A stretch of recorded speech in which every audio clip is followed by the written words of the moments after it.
কাঁচা আলু এবং ডিম দিয়ে যদি একটা বিকেলের নাস্তা বানানো যায় তাহলে কেমন হয় দেখি। আসসালামু আলাইকুম, welcome back to my channel. Ali সাবিরের চ্যানেলের পক্ষ থেকে চলে আসলাম। তো আজকে আমি কাঁচা আলু এবং ডিম দিয়ে আমার একটি সুস্বাদু নাস্তা বানাবো বাচ্চাদের জন্য।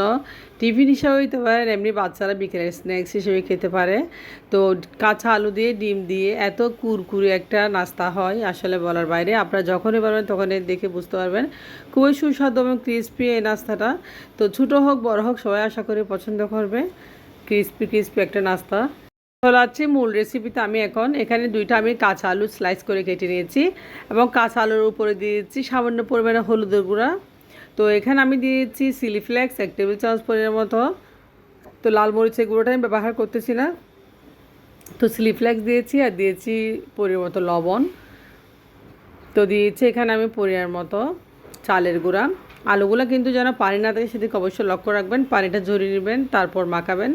তো এখন দিয়েছি এটি ডিম। আমি এখানে 2 টেবিল চামচ চালের গুঁড়া দিয়েছি আর দিয়েছি একটা ডিম।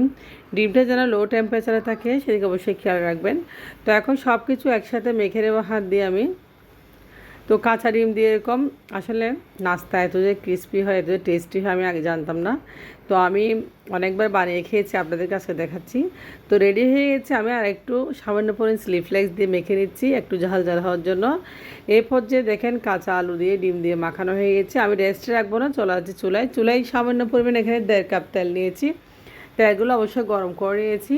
তো এক পর্যায়ে আমি তেল যখন গরম হয়ে আসবে তখন কয়েকটা আলু একটা করে আমি ছড়িয়ে ছিটিয়ে চারপাশে দিয়ে ভেজে নেব। তো সবগুলো আমি কাঁচা আলু একসাথে ফ্রাই করবো না, এখানে সামান্য পরিমাণ আলু দিয়ে আমি ফ্রাই করে নেব। তবে খুবই মজা হয়, খুবই টেস্টি হয়, সসের সাথে পরিবেশন করা হয়। আমরা রেস্টুরেন্টে খাই, বাচ্চারা আলুর ফ্রেঞ্চ ফ্রাই খায়, তবে এটার থেকে এটা বেশি টেস্টি হয়। আমরা নর্মালি যে আলুর ফ্রেঞ্চ ফ্রাই রেস্টুরেন্টে খাই এখানে বিট লবণটা ব্যবহার করে, সেই জন্য আর বেশি টেস্টি হয়। আমি নর্মালি বিট লবণটা ব্যবহার করে নিয়ে আরও বেশি টেস্টি হবে। দেখার হয়ে গেছে কুরকুরে একদম মুচমুচে আলুর ফ্রাই। তো এখন একটা প্লেটে ছাড় করে নিচ্ছি। এভাবে আমি বাকি সবগুলো আলু একসাথে এভাবে স্টেপ বাই স্টেপ ফ্রাই করে নেব। তো আলুগুলা তেল গরম থাকা অবস্থা দিবেন না, তেল একটু হালকা গরম অবস্থা দিবেন, তাহলে একটু করে এটা ক্রিস্পি হবে। তো দেখেন সবগুলো আলু আমি ফ্রাই করে নিয়েছি, মাশাল্লাহ দেখতে খুবই সুন্দর লাগতেছে।